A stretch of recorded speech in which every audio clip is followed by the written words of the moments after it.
Hi, I'm Bob Lucky, Chairman Emeritus of Marconi, which means I'm past my sell-by date but still hanging around. And in keeping with this uselessness, I'm supposed to introduce 6 people who need no introductions.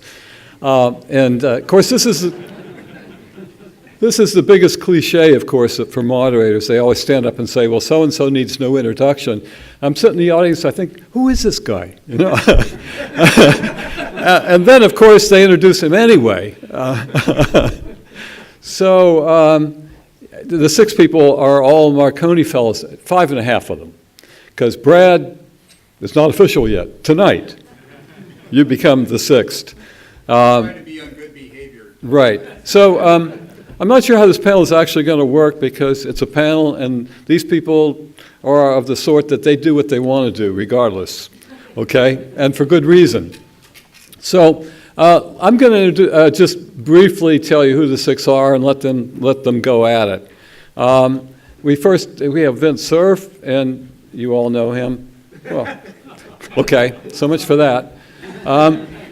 Vint, of course, with Bob Kahn, who's in the audience, wrote the original TCP/IP that was the heart and soul of the internet and still is after all these years. And you've been such a wonderful custodian and steward of the internet all these years too, which is we all appreciate very, very much. Yeah. And I think you're going to sort of integrate your talk with John Chaffee. Right now, John is, of course, the father of DSL, which has provided the wireline communication high-level capacity that's used throughout the world. And so we look forward to hearing from him. We've got Marty Cooper, who is father of the cell phone. And we've got David Payne, who you met earlier, and great pioneer in photonics and the inventor of the erbium-doped fiber amplifier that permits, transparent communication over long distance on the fiber optics, which is a wonderful contribution. And Erwin Jacobs is going to join the panel. So, and you all know him, and if you don't, well, too bad. So, yeah, you can Google him. But I guess that is it. Did I miss anybody? No, I didn't miss anyone. So let me turn it over to you. You guys are not all going to stand up here. You're going to come sequentially. Okay, I'm through. Bye. Correct. That's correct. Thank you, Bob. Great strength is not solving problems, but raising problems for other smarter people to solve. So let me start with this. I'm interested in the possibility of using broadcast radio in the internet environment. And we have sort of done a little bit, but not much. Most of the time, we've taken broadcast channels and turned them into point-to-point links. So Wi-Fi, for example, or even in the case of Ethernet, which started out as essentially a broadcast channel, we turned it into a point-to-point system by altering the way in which the signals flow on the wires. So in the beginning of the internet design that Bob and I worked on so many years ago, the first focus of attention was just getting a packet from point A to point B, saying it came from here and it wants to go there. That was called unicast. And that's what most of the time you're using today in the internet implementations. We also incorporated the notion of multicast, but it was a very artificial system. It didn't use radio broadcasting or anything. What it basically said was, if you wanted to join a group, a multicast group, you could announce, I want to get packets from that particular source, and we would assign it what was called then a Class D address, and that would be the multicast group ID, and you could join that. What that meant was that the routers in between the source and where you happened to be in the net had to know that it was participating in a multicast group, and when a packet came to that point, it would split and make copies of the packets to go to whatever destinations were intended to receive it. And it was intended to allow multiple parties to interact in this multicast space. And so we had multiple sources essentially multicasting to a bunch of different destinations, which could change as people joined and left the group. I have to tell you that didn't work all that well. Single source multicast worked a little bit better.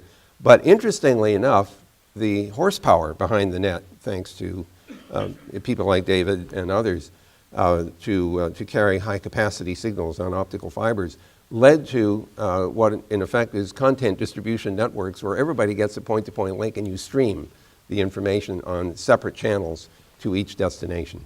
And so the multicasting and broadcasting were not really focused upon because of that. There is a broadcast capability in the system, and it's used primarily as part of the infrastructure of the network. If you're trying to figure out what is your IP address when you first connect to a Wi-Fi system, there's a process called Dynamic Host Configuration Protocol. You basically say, hello, I'm new, can I have an IP address? And you get assigned that IP address by a router. There's also an addressing protocol called ARP, which allows you to bind a MAC address to a particular IP address so that you can, on an Ethernet in particular, you can figure out how to find the appropriate destination for an IP address by associating it with the MAC address. So this stuff has been around, but nobody has really taken advantage of the broadcast nature of radio, except for one thing. There are digital broadcast satellites using DVB, for example, where the MPEG signal can embed inside of it an IP packet. And so it's possible to distribute Internet Protocol-based packets in a broadcast way, but to my knowledge, it's not being widely used. And so I'm sitting here thinking, why don't we do that? Why don't we create a service that allows somebody to take a file and distribute it broadly to literally hundreds of thousands or even millions of potential receivers? And so there are a few cases that come to mind where this might be useful. For example, for all the people who have devices that need upgrades of software, of which there are now billions, maybe there will be a more efficient way of distributing the software by telling all the devices at such and such a time the data will be broadcast and you should be listening in order to record that and then update the operating system. What about things like financial news and news data, stock information and so on, or traffic, real-time map data? Even sports and entertainment. Today, we tend to do this either with cable television or satellite, but what happens if we include data that goes along with it, internet-based data that goes along with the video? On pricing and inventory, you can imagine stores with a large number of outlets, like gas stations and things like that, actually receiving pricing and inventory data on a regular basis. So those are my only two slides. My purpose was to set up John Chiaffi to try to respond to the potential of using broadcast in this way. And so, John, maybe you could come up and help us figure out whether, in fact, it's possible to do something useful in that radio space.